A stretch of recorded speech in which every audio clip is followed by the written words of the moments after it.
There is a small hole in the ground in Australia that has claimed the lives of at least 16 people. Today, I'm going to tell you what's inside of that hole. But before we get into today's story, if you're a fan of the strange, dark, and mysterious delivered in story format, then you've come to the right place because that's all we do, and we upload 3 or 4 times every week. So if that's of interest to you, please offer to take the like button out to a beautiful restaurant outside of town, and when they get out of the car, tell them you only said you were going to take them there, and then drive off. Also, please subscribe to our channel and turn on all notifications so you don't miss any of our weekly uploads. All right, let's get into today's story.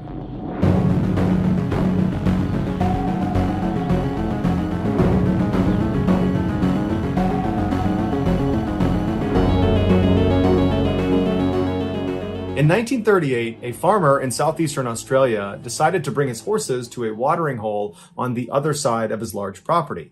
As he was leading the horses across this big, wide open field, one of his horses suddenly just collapsed to the ground. The farmer ran over to see what was going on, but as soon as he got over to it, the horse had stood back up again and seemed totally unhurt. The farmer was puzzled because he had no idea why the horse fell in the first place, and so he looked down to see if maybe it tripped on something, and he saw on the ground right beneath the horse was this small hole. And so he moved his horse out of the way, and then when he came back to look at this thing, he saw it was only maybe a foot across, but when he peered down into it, he saw it was very deep. And so he got down on his hands and knees to get a closer look, and when his eyes adjusted, he could not believe what he was seeing. 10 or 15 feet below the surface was this huge pool of clear water. The horse had just stepped into the roof of an underground cave. And so the farmer was really excited to see how big this cave was. And so he grabbed all his horses and he brought them back to the stable, and he got this long measuring rope with a weight at the end of it. So he runs back out to the hole, he puts the weight into the hole, and he begins paying out this rope.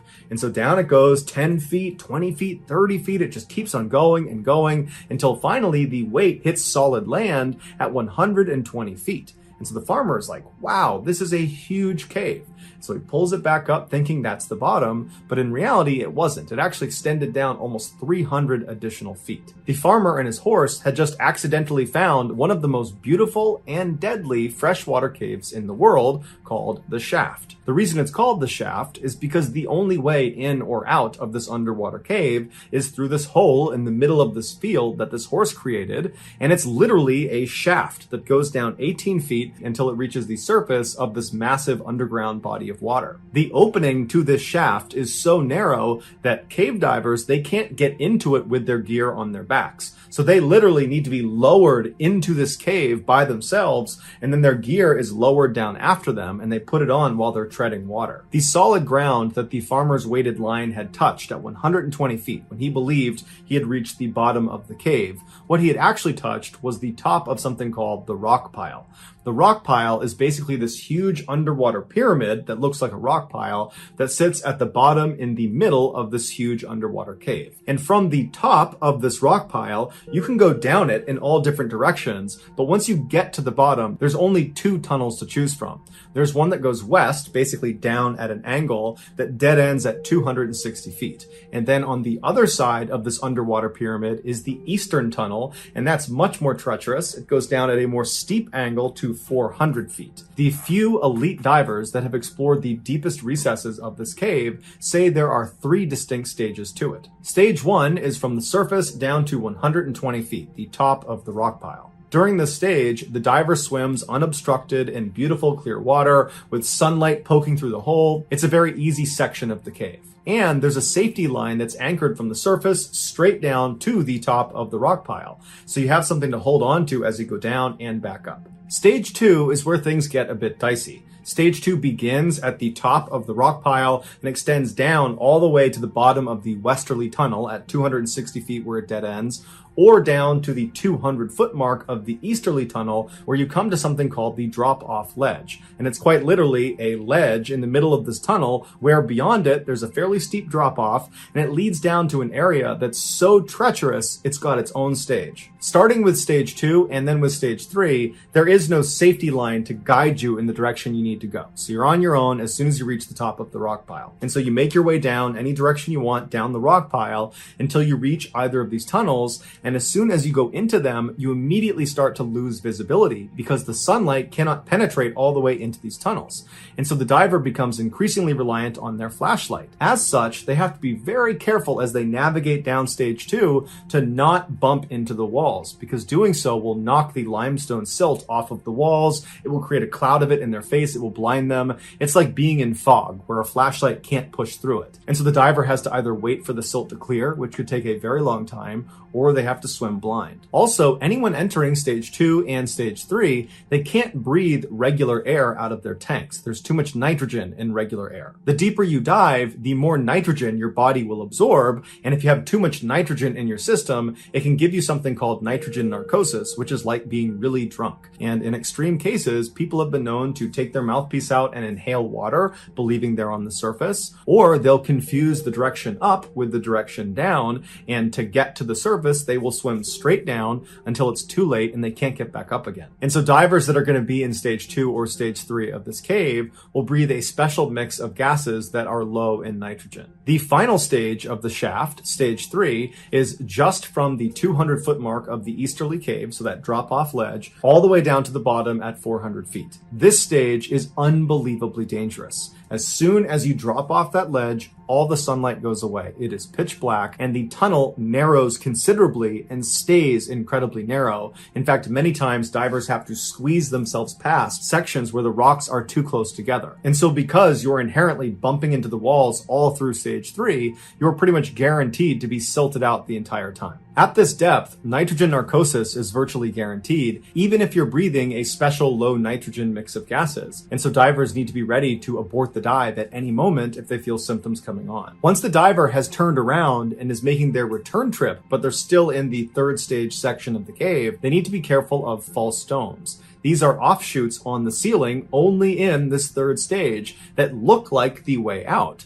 And especially when things are silted out and it's dark, you're low on oxygen, you might be panicking, it'd be very easy to confuse these with the way out. But in fact, these false domes are exactly what their name implies. They are false. They are dead ends. They go nowhere. Stage 3 is reserved exclusively for extremely experienced cave divers who get special permission. In 1973, 8 divers got permission to dive the 1st and 2nd stages of the shaft cave. They did not get permission to dive the 3rd stage of the cave. On May 28th of that year, the 8 divers arrived in that big open field near the cave opening and began prepping their gear. Their plan was to dive down all the way to the edge of the drop-off ledge, so looking into the 3rd stage, and then once they got there, look around for a minute and then turn around and head back up to the surface. These 8 divers were experienced divers, but their experience was all in open water environments. None of them had dove in a cave. And so they were confident divers, but they were a little bit naive. They believed the dive down to the edge of the 3rd stage was going to be fairly routine and would just be simple and fun. But before any of them had even gotten into the water, they had already made a critical mistake. Instead of jamming their bottle with the special low nitrogen mixed gas that they would need since they were going into stage 2, and so that's a requirement, instead of doing that, they just jammed their bottles with regular air. So they were basically guaranteeing that they would get nitrogen narcosis. But once they had all their gear prepped, they made their way over to the entrance to the shaft, and one by one they were lowered down into the water and their gear would follow. And then once all of them were all jocked up, they grabbed the safety line and they began their descent. It only took about 2 minutes to get down to the top of the rock pile, and there they spent about 5 minutes taking pictures of each other before heading down the eastern tunnel. 3 of the divers were siblings, Glenn, Stephen, and Christine, who were 25, 22, and 19 respectively. And Glenn remembers after they made their way all the way down the eastern tunnel and they reached the drop-off ledge, he remembers seeing his sister, his brother, and all the other divers. Everyone seemed just fine. Everyone's just looking over this ledge. They're taking turns, kind of peering down into this black abyss that is stage 3. And then after 5 minutes or so, Glenn looked at his gauge and he saw his air was getting fairly low. Not emergency situation, but it was time to leave, and everybody else had the same amount of air as he did, and so everybody else was running low on air. And so Glenn was about to grab his sister, who was several feet right in front of him. She was still looking over the ledge down into stage 3, but when he reached out to grab her, she and all the other divers just suddenly jumped forward and dove straight down into the abyss out of sight. They dove into the stage 3 section. This was not something that Glenn was tracking anybody doing. This was not something anyone said they were going to do. This was not part of the dive. This was very dangerous, and they weren't allowed to go down there. And so Glenn immediately swam down after them to try to grab his sister and stop her, or grab his brother, or grab any of them.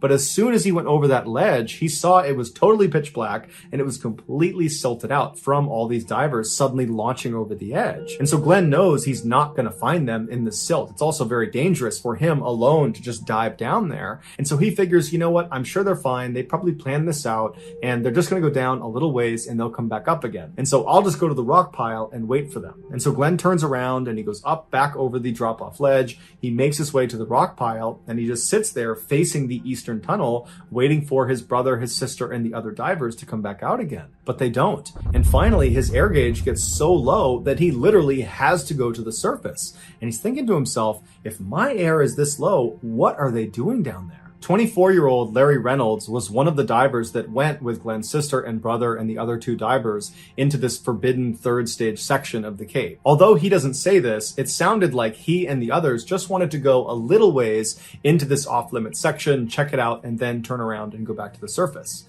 And so Larry would say, as soon as they went over the ledge and they're in this third stage, it went completely pitch black and the tunnel immediately constricted dramatically. And so as they're going down this very tight and pitch black tunnel, they reach a section that's so tight, they're down on their stomachs, literally pulling themselves through. And so after a few minutes of the group forcing themselves into this unbelievably dangerous place, it's like they all collectively realized, this is a terrible idea, we need to turn back. And so as they all began turning around, they realized their return trip just back up to the drop-off ledge, which was only maybe 25 feet, was completely silted out. And so Larry is in the back of this return trip line, and right in front of him is Christine. And so as soon as they all make their way into the silt, the only thing Larry can see with his flashlight is Christine's fins. And so he's staying right up on her and keeping his light on that fin to make sure he's going in the right direction. And so after only a few moments, Christine's fins just suddenly disappear. And so Larry's thinking, I don't know where she went, but I don't have enough time. I have almost no air. And so he just keeps on swimming, believing he's going the right way. And sure enough, he clears out of the silt and he goes up and back over the drop-off ledge, and he shines his light back up the eastern tunnel, back up towards the rock pile, expecting to see Christine and the other divers he was just with. But he's looking and there's no one there. There's no silt. It's totally clear. And there's not one diver in front of him. And so he looks at his gauge again and he's got a little bit of air, enough to maybe go down and make sure nobody is still down there. Because he's thinking, I don't think it's possible they could have swam all the way through this tunnel in this space of time. So he turns around, he goes back over the drop-off ledge, back into the silt, and as he's moving very slowly and cautiously, up ahead he sees flashlights moving around on the ceiling of the tunnel. And so he moves down towards this flashing light, and he realizes the light is coming from inside of a false dome right above him. And so he looks up, and he saw there was Christine and another man named Roberts, who was 28, frantically swimming around, shining their lights, looking for the way out, not realizing they're in this dead end. And so Larry was about to shine his light to get their attention when Larry's flashlight went out. And so now Larry is in complete darkness. He is completely silted out. He doesn't even know how much air he has left because he can't shine the light on it. And so he's starting to panic. He starts banging on his flashlight, and finally the light comes back on. And when it does, he shines it straight up again to try to shine it towards Christine and Roberts, but he had drifted farther down the tunnel. And so by the time he shined his light, he wasn't underneath the false dome. But when he shined his light in the other direction, he saw he was at the very far end of where the group had gone. And so farther down into stage 3 was clear. There was no silt. And so he shined his light down into the stage 3 tunnel, and way down the tunnel, barely visible, he sees there is one diver with his flashlight out swimming the wrong direction down into oblivion. His name was John, he was 20 years old, and he almost certainly had nitrogen narcosis. Larry knew he could not save him, and so Larry turned around and went back into the silt, back up in the direction of the rock pile, touching the ceiling, looking for that entrance into the false dome to try to help Christine and Roberts. But he's not finding it, and he's looking at his air gauge, and it's getting critically low, and he knows if he doesn't go soon, he's gonna die. And so at some point, after not finding the entrance to this false dome, he decides he just has to go out and save himself. And so he manages to get out of the silt. He goes up and over the drop-off ledge. He gets to the rock pile. He grabs the safety line and he fins himself up to the surface. And when he gets to the surface, he looks around and there's only 3 other divers up there, one of which is Glenn. And Glenn, he looks visibly panicked and he yells to Larry, "Hey, have you seen my brother and my sister? Have you seen the others? Are they coming up after you?" And Larry looks at him and just shakes his head. He didn't know what to say. He knew they were gone. But for Glenn, this was his baby brother, his baby sister. He had to go back down. And so with the little bit of air he had left, he put his mouthpiece in, he turned around and he dove straight down as fast as he could, staring towards the opening of the eastern tunnel, praying that his family members, that his friends are going to come out of there. But as he's swimming down and he's running out of air, no one was coming out of that tunnel. And so finally, when his air was basically empty, he had to turn around. And on that return trip back to the surface, he realized his siblings and his 2 friends were gone. It would take 11 months and 11 days to finally locate and recover all 4 of the bodies inside of the cave. John, the 20-year-old who Larry saw swimming in the wrong direction, was found fairly far down the eastern tunnel, laying on a rocky outcropping. Glenn's 22-year-old brother Stephen was found just 50 feet from the entrance of the shaft, but it's believed he died at a much lower depth and then floated up to that position. Glenn's 19-year-old sister, Christine, and the 28-year-old man, Roberts, that she was with inside of the false dome were found embracing each other just under the false dome inside of the tunnel. Investigators believe when they were in there, they couldn't find the exit and then realized that they had so little air that even if they found the exit, they would not get out in time. And so knowing they were just minutes away from death, they abandoned looking for the exit and instead just embraced each other while they died. And then afterwards, they floated down and out of the false dome. After this tragedy, the shaft was permanently closed to all divers, but years later, they would reopen it. So that's going to do it, guys. If you found the secret in today's episode, let us know in the comments section what it is and where you found it. So give us the timestamp. And if you're the first to do that, we'll pin you at the top of the comments section. If you got something out of today's episode and you haven't done this already, please offer to take the like button out to a very nice restaurant outside of town. And when they get out of their car, tell them that you only offered to take them there and proceed to drive away. Also, please subscribe to our channel and turn on all notifications so you don't miss any of our weekly 3 or 4 video uploads. If you want to get in touch with me, you can direct message me on Instagram or on Twitter. My username for both platforms is the same. It's JohnBallin416. I also have a ton of content over on TikTok where my username is Mr. Ballin. I also have a second YouTube channel called Mr. Ballin Shorts where I post random short videos and lost episodes. If you have a story suggestion, please submit it to our subreddit just called Mr. Ballin. It's linked in the description below. So whether I see you on Instagram, Twitter, TikTok, Reddit, YouTube, or some combination, just know that I really appreciate your support. And until next time, that's going to do it. See ya.